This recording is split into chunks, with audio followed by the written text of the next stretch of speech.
Congress party आज अपना 136वां स्थापना दिवस मना रही है और देश में सबसे ज्यादा बरसों तक सत्ता में रही कांग्रेस पार्टी आज खराब स्थिति में है। कांग्रेस को लगातार 2 आम चुनाव में भाजपा से हार का सामना करना पड़ा है, लेकिन आज के दिन के लिए सबसे बड़ा सवाल यही है कि क्या भारतीय जनमानस के मन में कांग्रेस मन से उतर रही है या फिर कांग्रेस अब भारतीय मतदाता के मन को समझ नहीं पा रही या फिर यह समझने का प्रयास नहीं हो रहा। ये खास रिपोर्ट आप देखिए। देश की सबसे पुरानी पार्टी कांग्रेस का आज 136वां स्थापना दिवस है। अपने बुरे दिनों से जूझ रही कांग्रेस को इस बार अपने भीतर से नई चुनौती भी मिली है। कांग्रेस के भीतर नेतृत्व परिवर्तन की मांग को लेकर कांग्रेस के फ्रंट लाइन लीडर 2 मोर्चों में बटे हुए हैं। पार्टी के भीतर की रार को थामने के लिए गांधी परिवार के भीतर से ठंडी और गर्म पहल हो रही है। संकट का ऐसा दौर पार्टी ने पहले शायद ही कभी देखा हो। लगातार 2 आम चुनावों में भाजपा से करारी हार का सामना करना पड़ रहा है। 2014 और 2019 में पार्टी लोकसभा में विपक्ष का दर्जा भी हासिल नहीं कर पाई। उत्तर प्रदेश, बिहार, पश्चिम बंगाल और गुजरात जैसे राज्यों में पार्टी 25 से 30 साल से अपनी सरकार बनाने में सफल नहीं हो पाई है।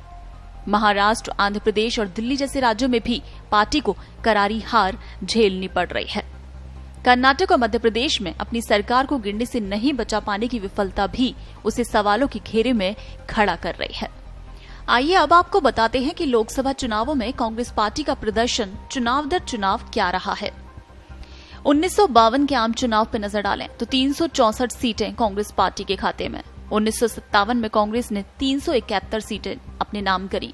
1962 में 361 सीटें, 1967 में 283 सीटें थी।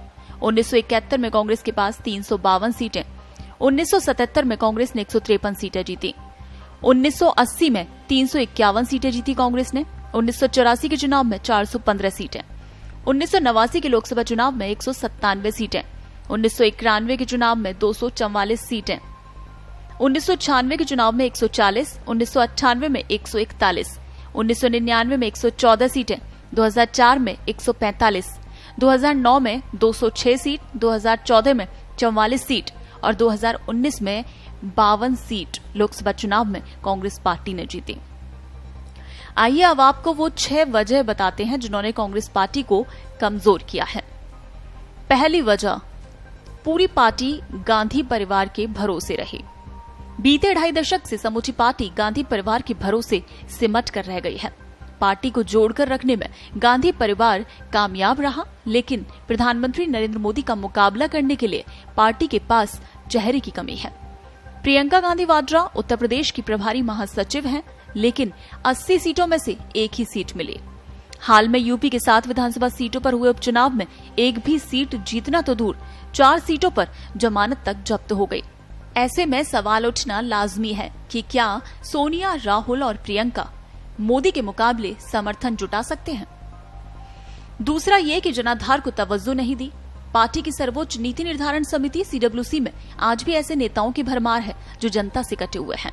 समिति में शामिल मनमोहन सिंह, AK एंटनी, गुलाम नबी आजाद, अंबिका सोनी, मुकुल वासनिक, आनंद शर्मा और तारिक अनवर का अपना कोई जनाधार नहीं। इसके मुकाबले अशोक गहलोत, अमरिंदर सिंह, भूपेंद्र सिंह हुड्डा, भूपेश बघेल और कमलनाथ सरी के नेताओं को कांग्रेस कार्य समिति में स्थान नहीं मिलना आश्चर्यजनक है।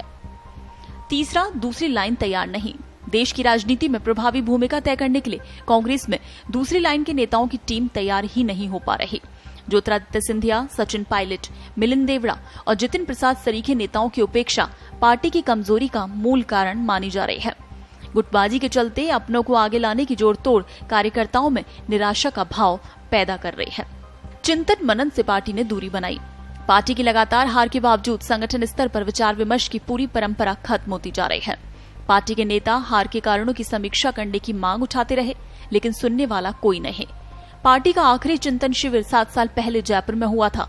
इसके बाद अनेक बार ऐसे शिविर आयोजित करने पर विचार हुआ, लेकिन बात नहीं बनी।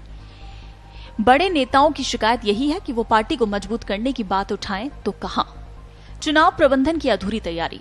लोकतंत्र में चुनावी नफा नुकसान किसी भी राजनीतिक दल की सफलता विफलता का मूल आधार होता है। भाजपा के मुकाबले पार्टी का चुनाव प्रबंधन तंत्र कमजोर साबित हो रहा है और ताजा उदाहरण सामने है। बिहार चुनाव जीतने के अगले दिन भाजपा ने पश्चिम बंगाल सहित 5 राज्यों के लिए कमर कस ली। पार्टी अध्यक्ष और शीर्ष नेताओं ने धुआंधार अभियान छेड़ दिया। दूसरी तरफ कांग्रेस आपसी खींचतान से ही बाहर नहीं निकल पा रही। चुनावी रणनीति बनाने में पिछड़ने के कारण भी पार्टी को चुनाव दर चुनाव हार का सामना करना पड़ रहा है। राष्ट्रीय मुद्दों पर ढुलमुल रवैया। भाजपा विरोध की धार को तेज करने के प्रयास में अनेक मौकों पर पार्टी जनभावनाओं को समझने में भी शायद नाकाम रही। पाकिस्तान के खिलाफ सर्जिकल स्ट्राइक के सबूत मांगने और चीन से तनातनी के बीच सरकार को घेरने की कोशिश का संदेश जनता में ठीक नहीं गया।